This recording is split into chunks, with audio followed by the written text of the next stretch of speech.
So movie ఇప్పటికి నేను 4 సార్లు చెప్పా, 100 సార్లు చెప్పమన్నా చెప్తా. మూవీ ఆసమ్గా ఉంది, ఆసమ్. ఎవరో ఇంతాకే అన్నారు ట్విట్టర్లో, ఎవరో నెగిటివ్గా ట్వీట్ చేశారని చెప్పి. ఎవరు ట్వీట్ చేశారో వాళ్ళకి ఒకటే చెప్తా, కళ్ళతో చూడండి, పైరసీలలో ఆడ ఈడ డూప్లికేట్ల వాళ్ళలో చూడొద్దు. ఎందుకంటే ఇది కనుక థియేటర్లో మీరు ఎక్స్పీరియన్స్ చేసి ఫస్ట్ డే చూస్తే మీకు ఆ వైబ్ తెలుస్తుంది, నరాలలో బాగుంటుంది.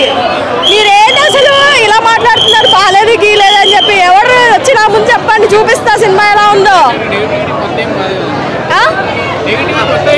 కొత్త కాదు, మా ఓడి వేసే సినిమా కొట్టేస్తుంది నెగిటివిటీని. బట్ స్టిల్ నేను ఆన్సర్ ఇస్తున్నా వాళ్ళకి, చెప్పే వాళ్ళకి.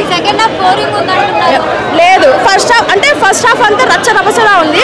సెకండ్ హాఫ్ బ్యాలెన్స్ చేయడానికి ఎమోషనల్గా పెట్టారు. బట్ ఎండింగ్ సీన్ మాత్రం ఇచ్చి పడేశారు, అలా ఇచ్చి పడేశారు.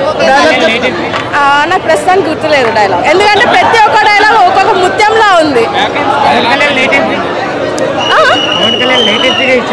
అందుకే మేము ఎగ్జైట్మెంట్తో చచ్చిపోయాం, ఎప్పుడొస్తారని. లేట్ ఎంట్రీ ఏం లేదు, అంటే ఆయన ఇంపార్టెన్స్ చెప్పి ఆ ఎంట్రన్స్ ఇచ్చారు.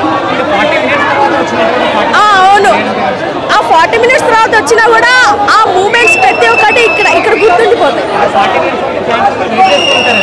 అదే ఆ ఎగ్జైట్మెంట్ ఉంది కదా, ఆ ఎగ్జైట్మెంట్ అసలు, ఆ కట్అవుట్, ఆ ఫిట్నెస్, ఓ మై గాడ్.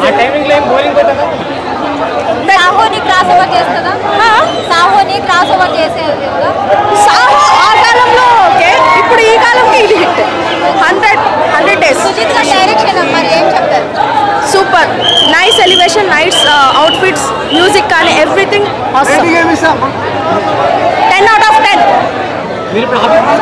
హీరోకి సెట్ అయ్యే బీజం వాళ్ళకి ఇస్తారు. ఇప్పుడు ఇందులో ఉన్న ప్రతి ఒక్క బీజం క్లాసీ రచ్చలేకపోతే ప్రతి ఒక్క సీన్ గూస్ బంప్స్ కూడా వస్తారు. ఐఎమ్ ఫర్ షూర్ ప్రతి ఒక్కరు వెళ్ళి థియేటర్లో చూడండి, నాకు ఐ బొమ్మలలో వాటిలలో చూడండి.